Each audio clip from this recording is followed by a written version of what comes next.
just don't understand prison love. Hey, here's what she said about her new lease on life. Watch. It's actually funny that you mentioned that being open and honest around the day that I got out of prison. Ken texted my stepmom, "Hey, what's up?" I'm not looking for any kind of attention or clout. And he left me. He doesn't like me. How would you leave this wonderful woman? You are back together with your ex-fiance. What's the status of your relationship? We're in a good spot right now. Not rushing into marriage or anything like that? No, I gotta get divorced first.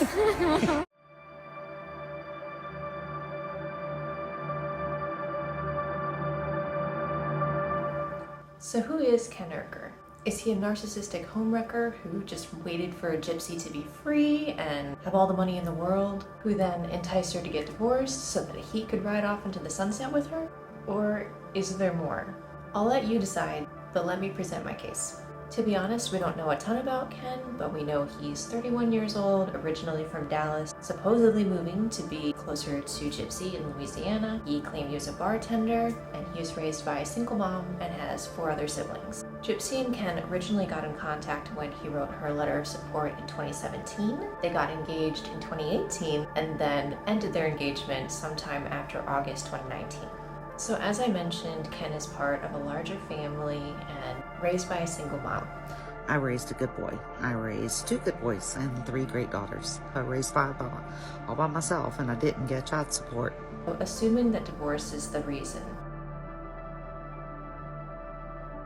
this could very easily have set Ken up to have a pretty skewed view of relationships. A study by Baylor University found previous studies of children whose parents were divorced have found that the experience was associated with mood disorders and substance abuse. Those who experienced parental divorce during childhood were less confident, more uncomfortable with closeness, and less secure in relationships.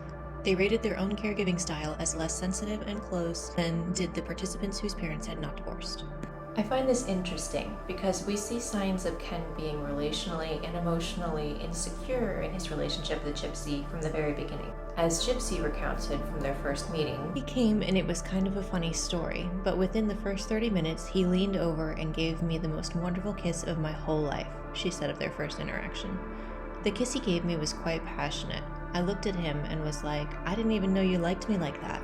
And he said, "Yeah, I have for a while." And I'm like, I have for a while too.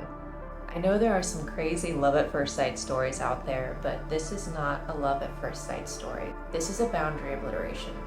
Even if Gypsy enjoyed the kiss, Ken showed that he cared more about outletting his own strong emotions than carefully taking note of Gypsy's expectations. Psychology Today posted an article stating that women who date incarcerated men tend to come from difficult upbringings and that pain heals pain. I don't really think Ken's situation is much different. Along with obliterating boundaries, we also see his reliance on a substance, vaping. One thing I say in here when people come in and say, "Why are you talking about this? Why are you watching?"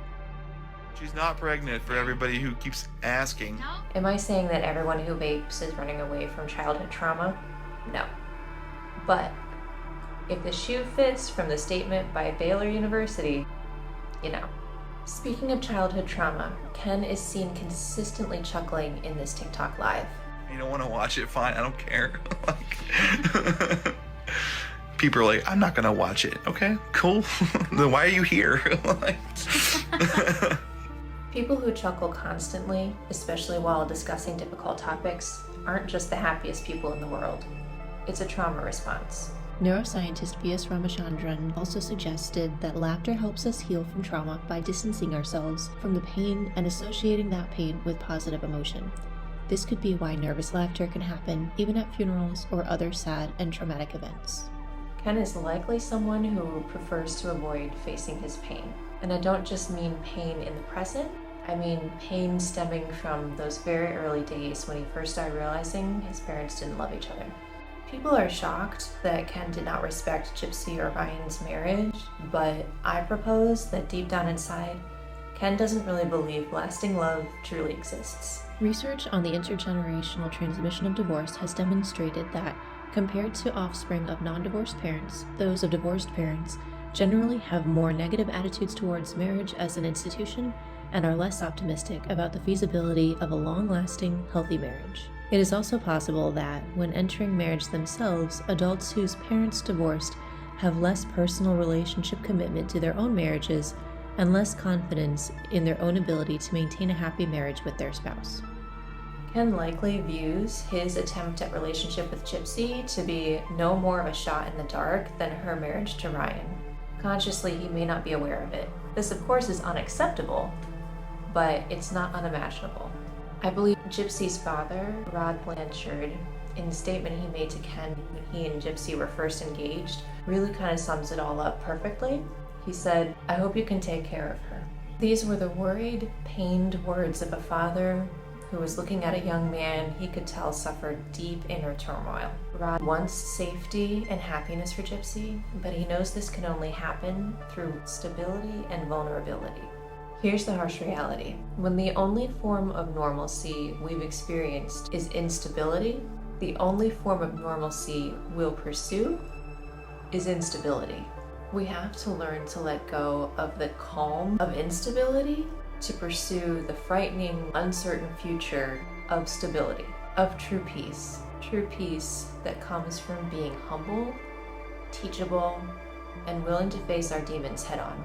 True peace that might even mean recognizing we're not the ones in control of our lives. You might see that I wear a cross, and that simply means I am not the one in control of my life, and that's a very good thing.